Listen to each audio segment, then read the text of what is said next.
ऐसी वाणी है वेद वाणी, अनादि नित्य, पुन दोष शंका कलंक से सर्वथा असंस्पृष्ट। आदमी में, मनुष्यों में जो 4 दोष होते हैं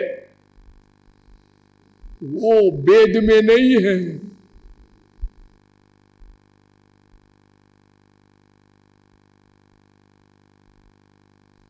तो वेद के द्वारा निश्चय होगा मैं कौन हूं, वहां कोई डाउट नहीं, शंका नहीं। वो विनिर्गत वाणी है। 3 प्रकार की वाणी होती है, विनिर्गत वाणी, स्मृत वाणी और कृत वाणी। मायाबद्ध जीव जो आइडिया से लिखता है बुक, वो कृत वाणी है। उसमें कुछ सही भी होता है, हो सकता है, और कुछ गलत भी हो सकता है, क्योंकि वो तो परिपूर्ण ज्ञान वाला है नहीं। आइडिया से लिख रहा है। तो महापुरुषों का जीवन चरित्र जिन लोगों ने लिखा है और माइक बुद्धि वाले, वो सब गलत लिखा है उन लोगों ने। क्यों? उनको अनुभव तो हुआ नहीं था इस उस क्लास का। अब पुस्तक लिख रहे हो, हमारे गुरुजी ऐसे थे, ऐसे थे, ऐसे थे। वो का लिखना सही है, हो ही नहीं सकता। वो कृत ग्रंथ है।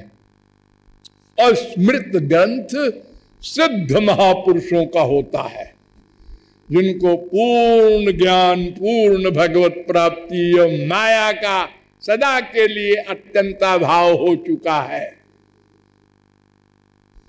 ऐसे जो आत्माराम पूर्ण काम परम निष्काम परमहंस, उनके भी दादा महापुरुष है परमहंस। तो एक सन्यास की अवस्था का नाम है। परमहंस कोई सर्वज्ञ नहीं हुआ करता। 4 प्रकार के सन्यासी आश्रमोपनिषद में कहे गए हैं।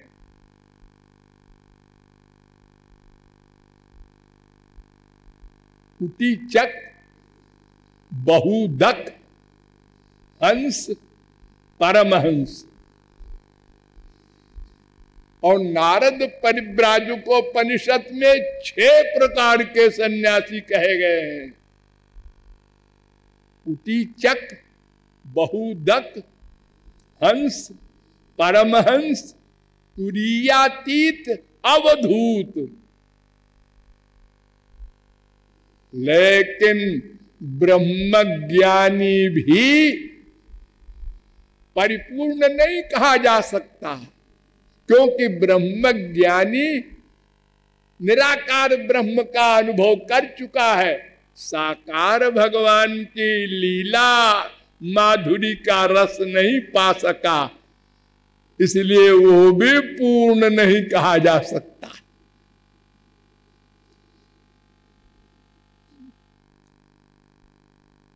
तो जो परिपूर्ण हो और ग्रंथ लिखे, जैसे वेद व्यास ने लिखा भागवत, भगवान के स्वयं अवतार। नारद जी ने लिखा नारद भक्ति सूत्र, पांचरात्र आदि। तो इन लोगों के बारे में कोई डाउट नहीं है, स्मृत ग्रंथ है। फिर भी हम डाउट कर सकते हैं। हमारी बुद्धि तो जरा कुछ ऐसी है कि हम भगवान को भी नहीं छोड़ते। रामावतार में देखो, राम पर आक्षेप कर दिया धोबी ने। कृष्णावतार पर तो हम सब लोगों ने किया था। ये लफंगा लड़कियों के पीछे दिन भर घूमता फिरता है, इसको भगवान कहते हैं। हम सब लोग थे, क्योंकि माइक बुद्धि है। हम क्या करें? हम जाने कैसे? हम वहां पहुंचे ही नहीं। अरे वो तो बहुत दूर की बात है, एमए की पढ़ाई है, हम तो एबीसीडी नहीं है। और अगर अपनी टांग अड़ाएंगे तो फिर सर्वनाश होगा, क्योंकि अनुभव तो है ही नहीं। हम तो माइक बुद्धि इंद्रिय अनुभव रखते हैं, तो उसी तर्क से सोचेंगे भगवान के बारे में भी। हम पहले अंदर गुस्सा करते हैं, खूब गुस्सा करते हैं, इसको मारेंगे, इसको मारेंगे, इसको, अब बोलते नहीं इसको मारना है, लेकिन फांसी हो जाएगी, हो जाने दो फांसी, लेकिन इसका मर्डर करेंगे करेंगे। आग लगते लगते लगते इतना जब क्रोध हो गया कि बुद्धि समाप्त हो गई, तो मर्डर कर देते हैं हम, बड़े से बड़ा पाप कर डालते हैं। और झूठ झूठ बोलना तो मामूली बात है, ये तो डेली हमारा है, कॉमन है। और साथ में ये भी, तेरी कसम, ये भी बोले जाएंगे, हाँ, राम कसम, गंगा कसम, ये भी बोलते जाएंगे। जितना झूठ बोलेगा उतनी कसम खाएगा वो। लेकिन वो अपने स्वार्थ सिद्धि के लिए करना पड़ता है, ऐसा कहते हैं लोग। अरे साहब, काम ही नहीं चलेगा बिना झूठ बोले, हाँ लड़ाई हो जाएगी, बवाल। एक स्त्री ने पति से कहा, बैठा था सोच रहा था अपनी बीवी के खिलाफ, और पति ने कहा क्या सोच, स्त्री ने कहा क्या सोच रहे हो? कुछ नहीं। अरे कुछ तो सोच रहे हो? वो सोच रहे थे वो बेटा स्कूल जाता है ना पढ़ने को, उसके लिए एक मोटरसाइकिल खरीद दे। लो, झूठ बोल गए, क्योंकि अगर वो सही बोलेगा तो शुरू हो जाएगा कांड घर में। तुम ऐसा सोचते हो हमारे लिए, तुमको हमारे ऊपर डाउट है?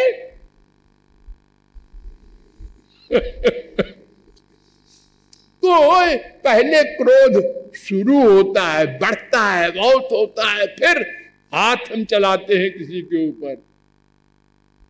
और यहां अर्जुन हजारों खून करता है और क्रोध है ही नहीं। हनुमान जी हजारों लाखों ब्राह्मणों की हत्या करते हैं, लंका जला देते हैं, और सर्वत्र सीताराम को देखते हैं। ये हम नहीं मान सकते, इम्पॉसिबल। क्यों हम नहीं कर सकते ऐसा? इसलिए कोई नहीं कर सकता होगा ऐसा, वो चाहे भगवान हो चाहे कोई हो। इसलिए हर अवतार काल में हमने जो भगवान की लीलाएं देखी या संतों का देखा, तो लाभ लेने के बजाय नामापराध कर रहना सबसे बड़ा पाप। हमसे बदतर है तो, इससे अच्छे तो हम हैं।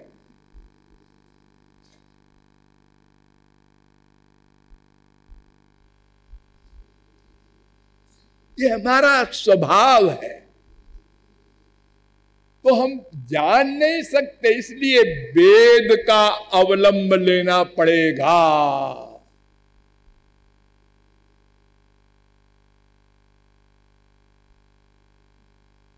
और वेद को भी जानने वाला होना चाहिए। ऐसा विचित्र है वेद, परोक्ष बाधो वेदोयम, भागवत 11:3-44। क्या मतलब? ये वेद में शब्द कुछ है, अर्थ कुछ है। कोश को लेकर के अगर वेद के शब्द का अर्थ करोगे, बच गए। भगवान के लिए एक शब्द आया है प्राण, एक शब्द आया है आकाश, एक शब्द आया है जीव, एक शब्द आया है आत्मा। भगवान के लिए अब हम उसका अर्थ करेंगे अगर कोष लेकर के तो सब चौपट हो जाएगा।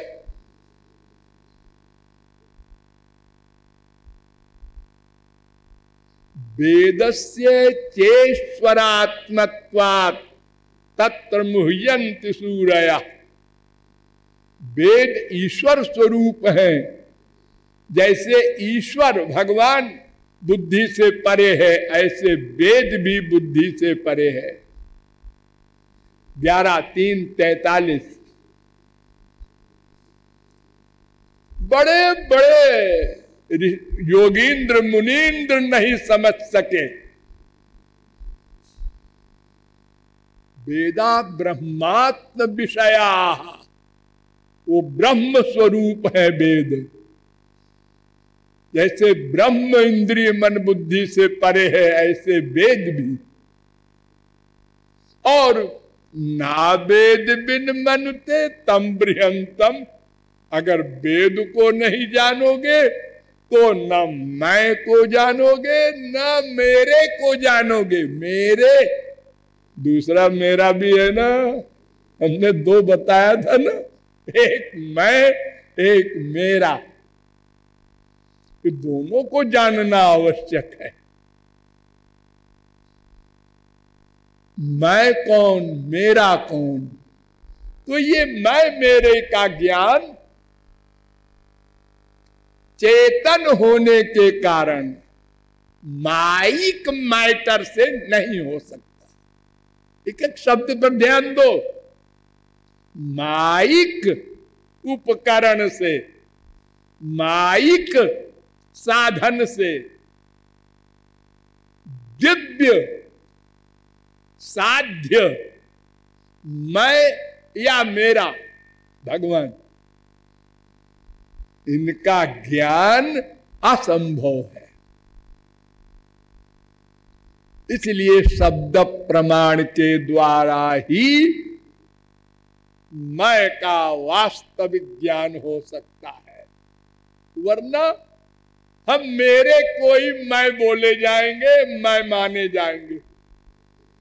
बड़े से बड़े बुद्धिमान रोज हम लोग क्या बोलते हैं, आपकी तारीफ, आपका परिचय, आप नहीं मालूम है आपको आप प्रतापगढ़ के कलेक्टर हैं। कलेक्टर? अरे हम पोस्ट नहीं पूछ रहे भाई, हम तो आपका परिचय पूछ रहे हैं। आप जगदीश प्रसाद, ये तो नाम है जी, है? आप मनुष्य है और क्या? मनुष्य तो बॉडी होती है, शरीर का नाम है। मनु से पैदा हुए हैं हम लोग, इसलिए मनुष्य कहलाते हैं। ये तो हमारा है, मेरा है, मेरा नहीं पूछ, हम तो इनको पूछ रहे हैं, इनका परिचय, इनका का परिचय नहीं। इनका शरीर है, उनका परिचय आप दिए जा रहे हैं बार बार। इनका परिचय बताइए, नहीं जानते ना? तो फिर आपको पागल खाने में रहना चाहिए। क्या भगते हो? अरे बक नहीं रहे हैं जी, बोल रहे हैं। अरे तो हम पागल खाने में तो है, ये भगवान का पागल खाना है। जितने मैं को नहीं जानते उन सब के लिए इतना बड़ा पागल खाना भगवान ने बनाया है माया के द्वारा। जैसे संसारी पागल खाने के पागल से कहो कि तुम पागल हो तो वह हंसेगा। समझ गए, तुम पागल हो, वो तुम्ही को पागल कहेगा। एक बार हमारे देश के प्रथम प्राइम मिनिस्टर पंडित नेहरू गए जेल में देखने कैसा इंतजाम है।